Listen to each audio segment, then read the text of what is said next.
Assalamualaikum dan selamat sejahtera. Nama saya Muhammad Murshid bin Arifin.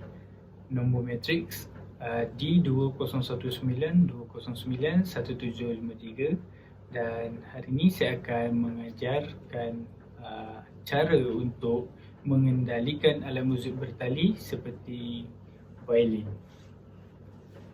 Dan hari ini saya akan menunjukkan cara mengendalikan alat muzik ini pada violin. Pertama sekali, untuk pendahuluan, untuk pengenalan, alat muzik violin ini adalah alat muzik dalam kategori bertali seperti alat muzik yang lain. Sebagai contoh, yang kita boleh dapat lihat, biola, cello dan double bass. Alat muzik violin ini bukanlah sesuatu alat yang murah untuk dimiliki, tapi kita dapat lihat kebanyakan pemain yang profesional akan membeli atau menggunakan violin yang mahal oleh kerana ingin mendapatkan bunyi yang sedap dan tone dari kualiti dari kayu tersebut. Jadi hari ini saya akan mengajar untuk menjaga alat muzik violin ini dengan baik dan teratur. Pertama sekali, kita haruslah tahu bahawa alat muzik violin ini tidak boleh disimpan di tempat yang panas dan beruap. Contoh yang terdekat kita boleh ambil menyimpan violin di dalam kereta. Sebab perkara ini tidak boleh dilakukan oleh kerana dengan panas tersebut dapat menjejaskan kepada kualiti kayu dan gam-gam yang ada di pada violin ini akan menjadi longgar dan lekang. Jadi bagi pendapat saya, suhu yang sesuai untuk menyimpan violin adalah dalam suhu bilik ataupun suhu studio, di mana tidak terdedah kepada cahaya matahari. Dan untuk pengetahuan anda, di setiap casing violin, di setiap bekas violin akan terdapat jam suhu ataupun dikenali sebagai hygrometer, iaitu di sini. Di sini ia ada very dry, normal dan humid, dan di sinilah ia menunjukkan suhu yang diterima oleh violin ini. Jadi, dan seterusnya saya akan mengajarkan cara untuk mengendalikan atau cara membersihkan violin. Pertama sekali, apabila kita kerap bermain violin dan kerap berlatih, maka kita akan dapat lihat kesan rosin atau kesan habuk pada bahagian tengah violin. Sebagai contoh,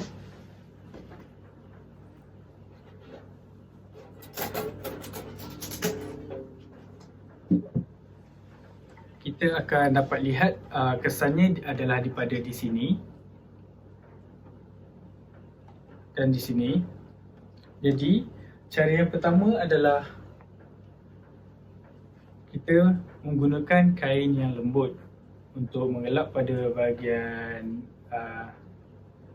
violin lah. Sebagai contoh, saya akan menunjukkan cara mengelap violin. Sekali seperti ini, kita haruslah lap pada bahagian permukaan violin.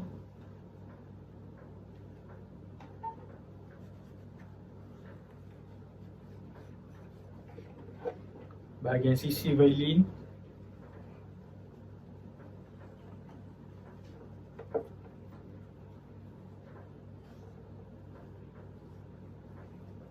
bahagian belakang violin,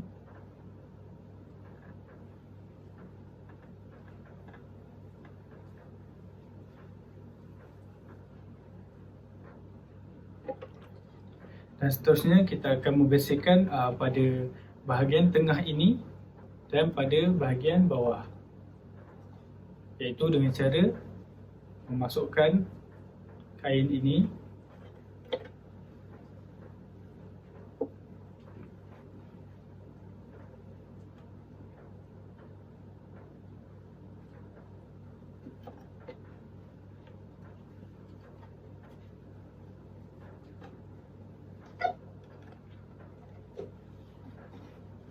dengan cara seperti ini.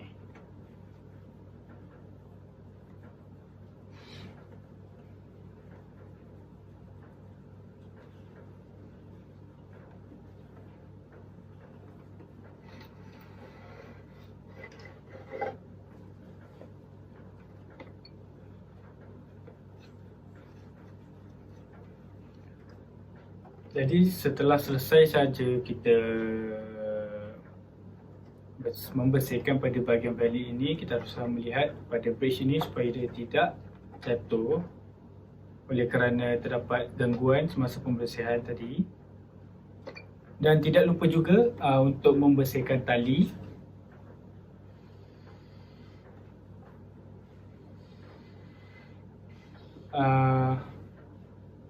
Terdapat perkara penting apabila kita membersihkan tali.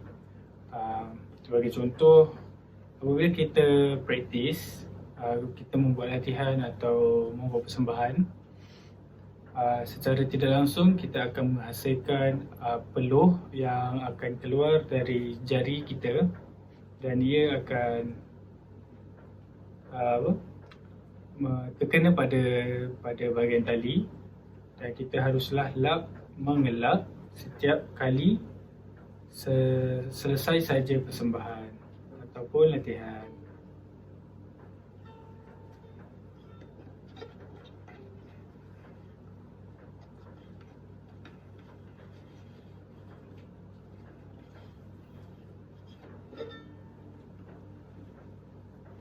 Hal ini kerana kita mengelap supaya kita tidak mahu tali ini akan bertukar, maksud saya lama kelamaan nanti tali ini akan bertukar menjadi karat. Selepas itu, untuk pengetahuan anda, sekiranya tuning peg anda dalam keadaan longgar dan susah untuk tune, perkara pertama yang anda harus lakukan adalah dengan menggunakan kapur. Anda cabut saja tuning peg ini dan lilitkan kapur pada bahagian dan masukkan, supaya dia akan menjadi kesat dan mudah untuk tune. Baiklah, setelah selesai saja pada bahagian violin, kita akan ke bahagian bow.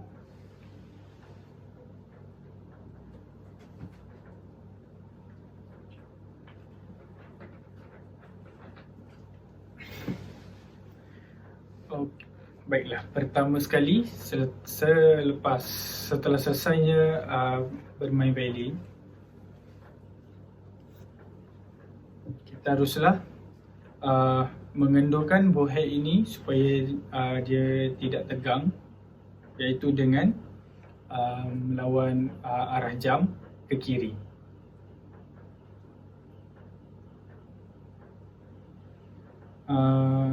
Perkara ini sangat penting kerana jika kita tidak mengendurkan bowhead ini, ia akan mengakibatkan bow akan menjadi sengit, akan menjadi patah, dan lama kelamaan dia akan menjadi tercabut bowhead kerana ketegangan tersebut.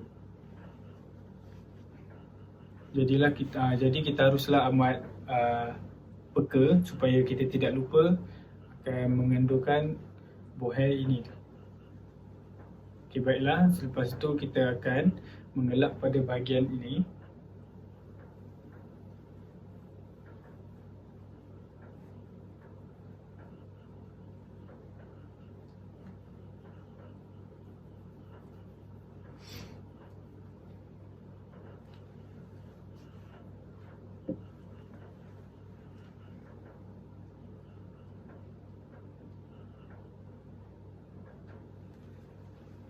Baiklah, sudah siap.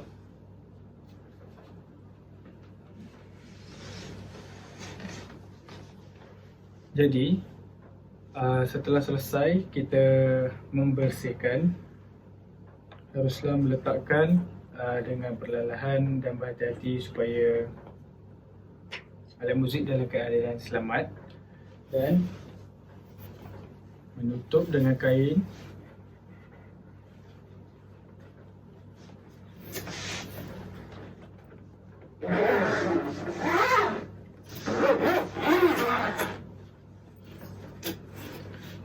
Untuk penyimpanan violin ini, kita tidak boleh meletakkan di tempat yang tinggi supaya kita dapat mengelakkan terjadinya jatuh, ataupun paling kerap berlaku adalah jatuh. Jadi kurang kita dilaranglah untuk meletakkan violin pada tempat-tempat yang tinggi, dan haruslah menyimpan saja di dalam almari ataupun di bahagian rak. Selepas itu, untuk pengetahuan anda, violin perlulah dihantar di pusat servis untuk 6 bulan sekali ataupun setahun sekali. Sebagai contoh, untuk 6 bulan,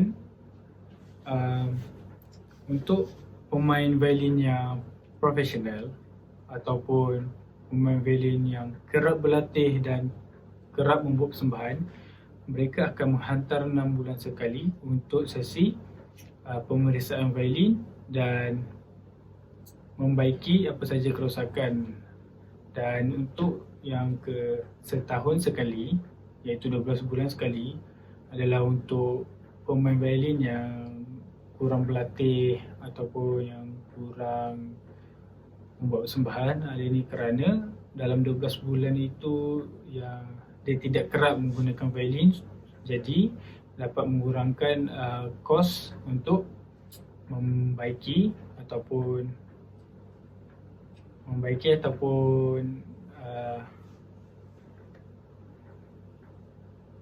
maaf,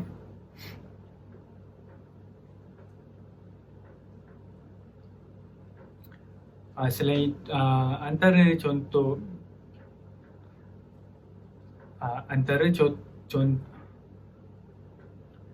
antara perkara yang perlu diperlukan untuk hantar ke pusat servis ialah menukar tali, membaiki segala kerosakan pada violin seperti bow, dan juga membeli rosin yang baru.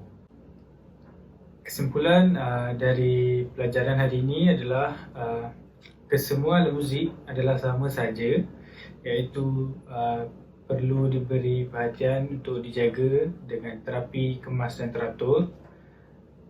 Dan bagi alat muzik violin ini,